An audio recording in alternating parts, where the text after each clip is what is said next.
एक शहर में सुरेश नाम का एक इंसान रहता था। सुरेश एक कपड़ों की दुकान पर काम करता था। उसकी बहुत साल पहले शादी हो गई थी। सुरेश को हमेशा से लड़का चाहिए था। लड़का वंश का कुलदीपक होता है, पिता का नाम रोशन करता है और बुढ़ापे का सहारा होता है। पर लड़की शादी करके चली जाती है। ऐसी सोच रखने वाला पड़ोसियों को भी यह बात बताता था।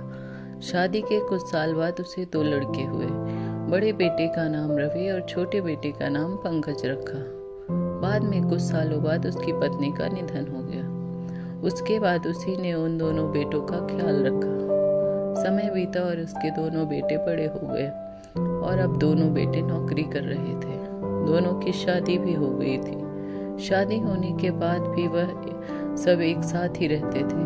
कुछ साल एक साथ खुशी में गए, लेकिन बाद में दोनों भाई एक दूसरे के साथ झगड़ा करने लगे।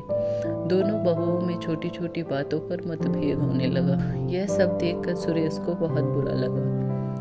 अब दोनों ने अलग रहने का निर्णय लिया और वह अलग हो गए। फिर पिताजी का ख्याल कौन रखेगा, ऐसा सवाल निर्माण हुआ। दोनों बेटे एक एक महीना संभालेंगे, ऐसा तय किया।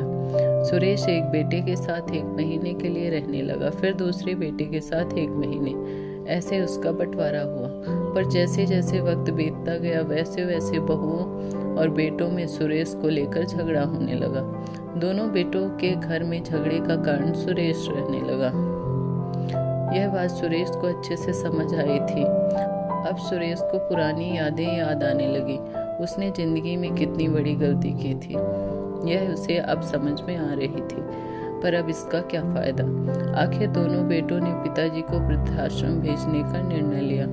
एक दिन दोनों ही पिताजी को लेकर वृद्धाश्रम में गए। वहां जाने पर सभी औपचारिकता पूरी करके पिताजी को मिलकर वह दोनों अपने अपने घर वापस चले गए। बेटे घर जाने के बाद सुरेश बहुत रोने लगा। उसके बाद वृद्धाश्रम में कई लोगों ने उसे समझाया, पर वह बहुत दुखी हो गया था। सुरेश को वृद्धाश्रम में आकर 8 से 10 दिन हो गए थे। वह किसी से भी बातचीत नहीं करता था और एक पेड़ के नीचे बैठकर विचार में मग्न रहता था। वहां के लोग उसे पूछते थे, पर उसने किसी को भी कुछ नहीं बताया। कुछ दिनों में वह एक व्यक्ति से थोड़ा बहुत बोलने लगा। बाद में दोनों की अच्छी दोस्ती हो गई। एक दिन वह दोनों बैठे थे, तब वह व्यक्ति सुरेश को अपनी कहानी बताने लगा।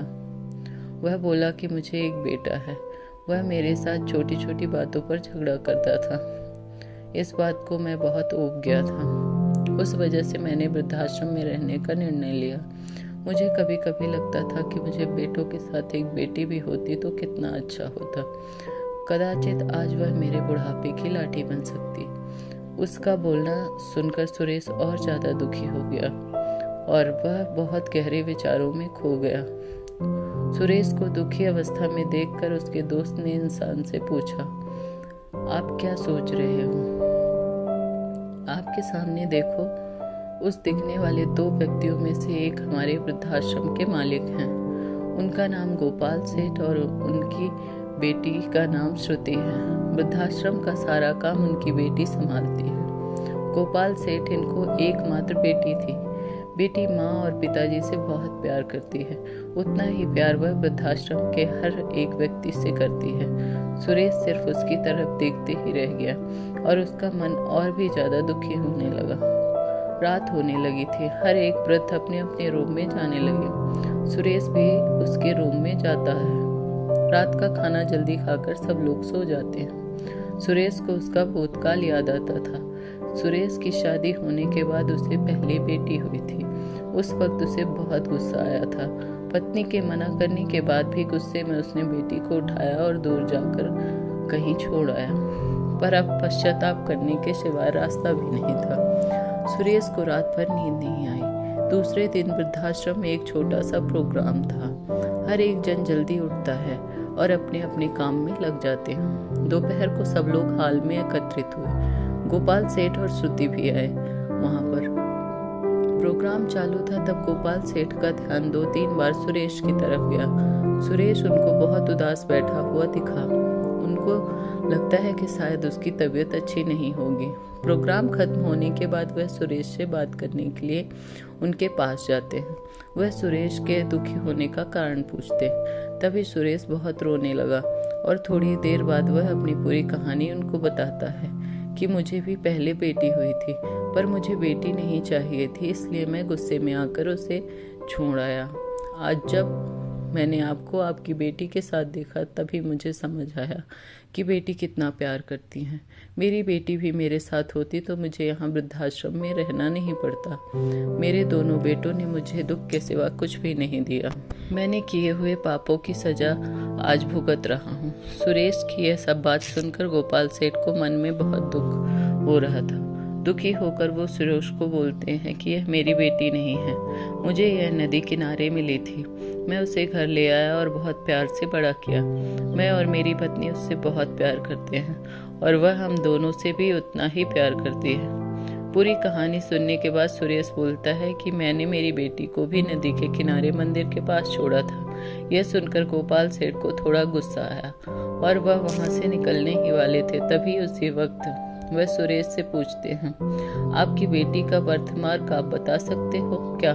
सुरेश ने तुरंत जवाब दिया, हाँ बता सकता हूँ। उसके बाएं हाथ पर और पैर पर एक एक उंगली ज्यादा थी। यह जवाब सुनकर गोपाल सेठ को विश्वास होता है कि श्रुति उसी की बेटी है। यह सुनकर गोपाल सेठ वहां से चला जाता है। वह चले जाने पर श्रुति वहां पहुंचती है और वह सुरेश को बोलती है, मैंने आप दोनों की पूरी बात सुन ली है। आपने मेरे बारे में जो भी कहा वह सुनकर मेरा मन बहुत दुखी है। एक पिता खुद की बेटी के बारे में ऐसा निर्णय कैसे ले सकते हैं? यह सुनकर मुझे बहुत बुरा लगा। आपने जो भी किया वह बहुत गलत था। आपने मुझे बेटी को बोलने का अधिकार खो दिया है। मैं आपकी बेटी होकर भी आप मुझे रास्ते पर छोड़कर चले गए थे और मैं उनकी बेटी ना होते हुए भी उन्होंने मुझ पर जान न्यौछावर किया।